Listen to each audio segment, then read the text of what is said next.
अस्सलाम वालेकुम रहमतुल्लाहि वबरकातुहू। उम्मीद करता हूँ सब ठीक ठाक होंगे, खैरियत से होंगे। वीडियो को शुरू करने से पहले चैनल को सब्सक्राइब करें, बेल आइकन को दबाएं ताकि आपके पास जो है ना क्या कह सकते हैं आप लोग के लेटेस्ट से लेटेस्ट वीडियो जो है ना आपको नोटिफिकेशन आए और आप जो है ना जल्द से जल्द देख सकें। और याद से लाइक करना और कमेंट लाजमी करना कि किस किस टॉपिक पे जो है ना हमें मोर वीडियोस बनानी चाहिए, क्योंकि कोई ऐसे टॉपिक होते हैं जो एक वीडियो में कवर नहीं होते ना, तो उसके लिए हम जो है ना मुख्तलिफ पार्ट्स वगैरह बना सकते हैं। ठीक है, तो अगर आप चाहते हैं तो हम जो है ना और वीडियोस उन पर बनाए। तो आज हम जिस चीज़ पे बात करेंगे वो होगा, क्योंकि पहले भी हमने उसी टॉपिक पे बात किया, वो है CSS। ठीक है, वो था कि ना कि लोग जो है ना प्रेफर क्यों करते हैं कि CSS की तैयारी की जाए और या PCS की तैयारी की जाए, तो या PMS की तैयारी की जाए। क्या कह सकते हैं, एक्सेप्ट फॉर क्या कह सकते हैं आपकी प्राइवेट की तरफ जाना या कोई और जॉब वगैरह लेना ना, या ठीक है। हम इसको एक और वीडियो में ये भी कन्फिगर करेंगे कि हाँ भाई जॉब बेहतर है या बिज़नेस बेहतर है, हम इस पर भी बात करेंगे। ठीक है, क्योंकि आज के जो जेंजीज हैं वो उनका माइंड डाइवर्जन जो है ना वो और तरह की होगी है। ठीक है, तो आज हम जिस चीज़ पे बात करेंगे वो है कि ना why do people appear in CSS, उनके बेसिक मोटिव क्या होते हैं। ठीक है, और कॉस्मेटिक्स और रियलिस्टिक दोनों बात करेंगे, प्रैग्मेटिक बात करेंगे। ठीक है, तो पहले बात करते हैं कि बेसिक CSS होता क्या है। CSS के जैसे मैंने पहले भी ओवरव्यू दिया है कि बेसिक CSS जो सा होता है ना वो एक कम्पिटिटिव एग्ज़ाम होता है ऑल ओवर द पाकिस्तान। ठीक है, FPSC के अंडर आता है। ठीक है, मुख्तलिफ प्रोविंसेस के अलग अलग कोटे होते हैं। ठीक है, तो उनकी मुख्तलिफ सीटें होती हैं, तो उस हिसाब से जो है ना वो बच्चों को सेलेक्ट करते हैं। ठीक है, तो इसका अगर हम एग्ज़ाम स्केड्यूलिंग की बात करें तो सबसे पहले इसके MPT आता है, जो MPT की डेट आती है एडमिशन की। बेसिक MPT होता है, MCQs बेस्ड प्रीलिमिनरी टेस्ट होता है। ठीक है, जिसमें जो है ना आपके 200 नंबर के MCQs होते हैं, जिसमें से ना 66 नंबर लेने होते हैं। और ये अगस्त में इसकी शुरू होती है रजिस्ट्रेशन, और नवंबर में ना इसका मेरे ख्याल से हो जाता है, पेपर हो जाता है। और ऑन द सेम डे पे ना रिज़ल्ट आ जाता है और आपको पता लग जाता है कि हाँ भाई पास किया है कि नहीं किया, कि आगे जाना है या किसी और की तरफ रास्ता करना है। ठीक है, तो उसके बाद आ जाता है आपका रिटन आ जाता है। रिटन में 12 सब्जेक्ट होते हैं। ठीक है, 6 आपके कंपलसरी होते हैं, 6 ऑप्शनल होते हैं। ऑप्शनल में एक जो होता है वो 200 नंबर का होता है, और जो होता है ना बाकी 4 जो होते हैं ना वो आपके 100 यानी आपने 600 नंबर पूरा करना होता है ऑप्शनल का, और 600 तो आपका कंपलसरी का होता ही है। तो इसमें से जो है ना आपका अच्छा मेरिट बनना चाहिए। और इसमें जो सबसे मुश्किल पेपर मैंने भी किया, या क्योंकि मैंने भी अपीयर हुआ है और मेरा भी जो है ना इंग्लिश की वजह से ना मेरा रिटन क्लियर नहीं हुआ था। तो मैंने ये कहा कि ना यार चलो इंग्लिश नहीं तो बाकियों की जो है ना जो मेरे क्लियर है, तो चलो लोगों को बताया जाए कि हाँ भाई किस किस जो सी है ना उसमें चीज़ें कहाँ कहाँ पे लोग मिस्टेक करते हैं। हम एक और काम करेंगे, हम ना एक एक ऐसी ऐसी वीडियो भी बनाएंगे कि लोग जो है ना किस सब्जेक्ट में कहाँ मार खाते हैं। ठीक है, हम उस पर भी एनालाइजेशन करेंगे। ठीक है, तो बाय फेस अगर आप मुझे देखेंगे तो आप ये समझेंगे कि यार ये किस तरह का लड़का है, या क्योंकि मैं एक बिल्कुल आम सा लड़का हूँ। ठीक है, और लेकिन जब आप मुझे वीडियोज़ वगैरह में सुनते हैं तो लोगों का परसेप्शन और तरह का हो जाता है कि यार ये कोई ना अजीब ही तरह की कोई मखलूक ही बताई जा रही है। ठीक है, तो ये चीज़ें कुछ इस तरह की हम चीज़ें खोलेंगे भी, क्योंकि लोगों को इन चीज़ों का आइडिया नहीं है। क्योंकि लोग जो होते हैं ना वो ये समझते हैं कि ना 3 महीने की तैयारी करने के बाद जो है ना हम ना CSS में अपीयर होंगे, और हम शूं शां करते हुए जो है ना सारी चीज़ें काटते हुए हम जाके टॉप 10 में जो है ना हमारा रिज़ल्ट आएगा, रैंक आएगा। उसके बाद हम CTP की तरफ चले जाएंगे। CTP मतलब कि ना कॉमन ट्रेनिंग प्रोग्राम होता है जो सिविल सर्विस एकेडमी के अंडर आता है। ठीक है, जो आप लोग लाहौर जाना पड़ता है, या मेरे ख्याल से इस्लामाबाद में, या पता नहीं लाहौर में गए तो नहीं है। अल्लाह करते दुआ करते हैं जो CSS अपीयर हो रहा है। ठीक है, वो कम अज़ कम ना जाए तो सही। ठीक है, CTP तक जाए, आगे भी अल्लाह करे उसकी एलोकेशन हो। ठीक है, मैं अपने लिए भी दुआ करता हूँ, आप सब भी अपने लिए दुआ करें, और पूरी जितने भी एस्पिरेंट है सबके लिए दुआ करें। बाकी जो लिखा होता वही है। ठीक है, तो बैक टू द टॉपिक कि CSS में अपीयर रिटर्न होता है। ठीक है, रिटर्न आपका 1200 नंबर का होता है। 1200 नंबर अगर आप क्लियर कर जाते हैं, यानी कि ओवरऑल 1200 तो नहीं लाए, लाइक के ना 800 से अब आप नंबर आते हैं तो आपका एक परसेंटेज अच्छा बन जाता है। उसके बाद जो चीज़ आती है ना वो बंदा कहता है उससे पहले ही मेरी जान छुड़ जाए तो बेहतर है, वो होता है वाइवा।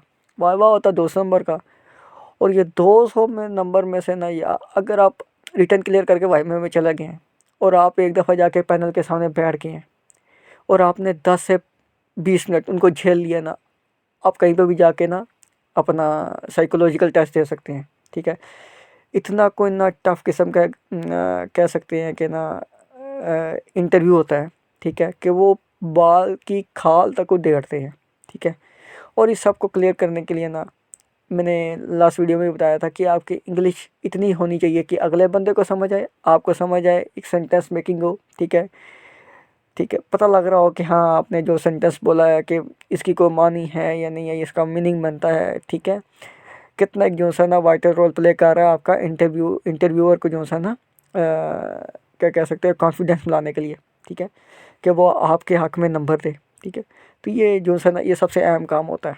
और जो सबसे अहम, इससे भी ज़्यादा अहम काम होता है ना रिटर्न से ज़्यादा, वो आपका खुद पे इत्मीनान, कॉन्फिडेंस। कि हाँ आप ये ना सोचें कि यार मैं करूँ कि ना करूँ, कि मैं छः पंच में रहूँ 50/50, ना ना ना ना। आपने एक साइड में होना है कि हाँ भाई देख लेंगे, जो होगा देखा जाएगा। अब मैं आपको अपनी बताता हूँ, मैंने ना 2025 CE 2025 दिया ना, तो 2024 में मैं तैयारी कर रहा था MPT, मैंने 2-1 महीने लगा के तैयारी कर ली थी। ठीक है, फिर रिटर्न की जब बारी आई ना, तो रिटर्न को मेरा इतना ख़ास नहीं था, मुझे पता था, लेकिन मैंने कहा चलो एक दफ़ा देखते हैं, आजमाते हैं, क्या पता क्या होता क्या नहीं होता। मैंने बिस्मिल्लाह करके शुरू किया। ठीक है, मैं दिन के 4 से 5 घंटे पढ़ता था टोटल कुल मिला के। ठीक है, बाकी जो है ना मैं सोचता रहता था, एक टॉपिक में ले लेता था, उसके बारे में मैं यूट्यूब या ChatGPT से पढ़ लेता था। ठीक है, यूट्यूब से लेक्चर ले लिया, क्योंकि बहुत अच्छे अच्छे टीचर्स आए हुए हैं, मेरे से भी करोड़ हाँ बेहतर टीचर आए हुए हैं। मैं ख़ुद को टीचर तो नहीं मानता, मैं ख़ुद को एक स्टूडेंट मानता हूँ। ठीक है, मेरे से भी अच्छे अच्छे टीचर बैठे हैं, ट्यूटर बैठे हैं, जो आपको टॉपिक की खाल बताते हैं। ठीक है, उधेड़ देते हैं। ठीक है, तो मैं वो सुन के ना छत पे चला जाता था और टहलता हुआ ना सोचता रहता था, डिफरेंट एस्पेक्ट लेता था, उसके लिमिटेशन निकालता था, उसका पास जितना भी होगा वो सारा लेता था, और फिर प्रेजेंट पे उसको जो है ना एनालाइज करवाता था कि हाँ भाई कौन सी चीज़ पूरी हुई, कौन सी चीज़ पूरी नहीं हुई। ठीक है, और फिर आके देखता था कि हाँ अभी जो हम प्रपोज कर रहे हैं उसका फ्यूचर पे इम्पैक्ट क्या होगा, और जो फ्यूचर में इम्पैक्ट होगा उसकी लिमिटेशंस क्या क्या आएंगी। ठीक है, कि क्या क्या की चीज़ें कमी रह सकती हैं। ठीक है, तो मैं ये चीज़ें देखता होता था, तो मैं ना एक टाइमलाइन बनाई हुई थी, कोई भी टॉपिक की ना मैं टाइमलाइन बनाता था। सबसे पहले पास्ट, फिर प्रेजेंट, फिर फ्यूचर। ठीक है, पास्ट में क्या आता था कि ना जो भी काम हो गया वो सारा उसकी लिमिटेशंस निकालते था, उसकी लिमिटेशन को क्या कहते होते हैं हम लोग, मैं करता था कि ना चेक करता था कि हाँ प्रेजेंट के हिसाब से कितनी चीज़ें पूरी हुई, कितनी नहीं पूरी हुई, और जो प्रेजेंट में प्रपोज कर रहे हैं कि हम फ्यूचर में ये करेंगे, अगर वो होती हैं तो उसके लिमिटेशन क्या होंगे। मैं ये इस तरह ना हर टॉपिक की टाइमलाइन बनाता था। इससे क्या होता था कि मेरे दिमाग में ना कुछ पॉइंट आ जाते थे। अगर आप राइटर या अच्छे हो ना, यानी आपको कहानियाँ लिखनी आती हैं, कहानियाँ इन द सेंस कि ना पेपर है ना, अगर आपको पेपर में 1-2 लफ्ज़ समझ आ गए हैं और आप पेपर कुछ ना कुछ करके पूरा कर देते थे। ठीक है, अगर आप इस तरह के बच्चे हो ना, तो फिर आपके लिए टाइमलाइन बना के चीज़ें याद रखना कोई मुश्किल काम नहीं होगा। ठीक है, आप जस्ट मेन पॉइंट याद करोगे और उसके बाद आपको जो है पेपर सॉल्व होता रहेगा। ठीक है, ये तो था आपका सॉल्विंग टेक्निक। ठीक है, अगर अब हम बात करते हैं कि ना लोग CSS क्यों करना चाहते हैं। लोग CSS करना चाहते हैं कि जब उनसे आप पूछो ना कि आप CSS क्यों करना चाहते हैं, I want to serve the country, उनका पहला आंसर यही होता है। तो मैं जब पेपर दे रहा तो मेरे से पूछते ना आप क्यों करना चाहते हैं, मैं यार सीधी साफ सी बात है।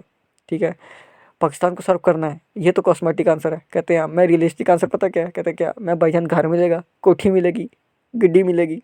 ठीक है, ये उस वक्त दिमाग में आता था। ठीक है, ये मैं उनको कहा तो नहीं, लेकिन मैं उनको बता दिया था कि रियलिस्टिक आंसर कोई और ही है। ठीक है, तो वो हंस पड़े सा, क्योंकि सबका यही होता है। अगर 3 लाख बचा या 4 लाख बचा पीयर हो रहा है तो उनके दिमाग में, ठीक है, मोस्टली के दिमाग में ना यही होगा कि यार कोई ना पक्की नौकरी लपसी। ठीक है, तो ये सब तो कि ना कोठी मिलेगी, बंगला बंगला मिल जाएगा, नौकर चाकर होंगे। ठीक है, आओ भगत होगी, गड्डी थल्ले आएगी। ठीक है, हूटर वाली गाड़ी आएगी। ठीक है, और समझ नंबर प्लेट वाली गाड़ी तो फिर आपको पता ही है जिधर से गुजरती है, या बाकी कहानियाँ आप मेरे से बेहतर जानते हैं। ठीक है, तो ये सिर्फ इसी मोटो की वजह से लोग जो है ना CSS करते हैं। अगर कभी कोई ऐसी रिफॉर्म होती है कि उसके अंदर आपकी मुफ्त बिजली, मुफ्त गड्डी, मुफ्त पेट्रोल, ठीक है, मुफ्त नौकर चाकर, ठीक है, मुफ्त घर, ये चीज़ें हटा दी जाती हैं, तो आपका CSS का जो फॉल है ना वो ज़ों करता हुआ नीचे आएगा, ठीक है। सिर्फ इसी की वजह से जो है ना आपका CSS का रेशियो इतना ज़्यादा है, ठीक है। चाहे कोई माने या ना माने लेकिन ये कहना वजह सारी यही है, ठीक है। क्योंकि आप ब्यूरोक्रेसी में जब आप जाते हो ना, तो ब्यूरोक्रेसी एक ऐसा दरवाज़ा है जो मुख्तलिफ रूम्स में खुलता है। एक ही दरवाज़ा मुख्तलिफ रूम्स के लिए खोला जाता है। जैसे मेन गेट होता है ना, मेन गेट घर के अंदर इंटर करने के लिए होता है और मुख्तलिफ कमरे होते हैं। आप किसी भी कमरे में जा सकते हैं, आप लॉन में जा सकते हैं, आप छत पे जा सकते हैं, ठीक है।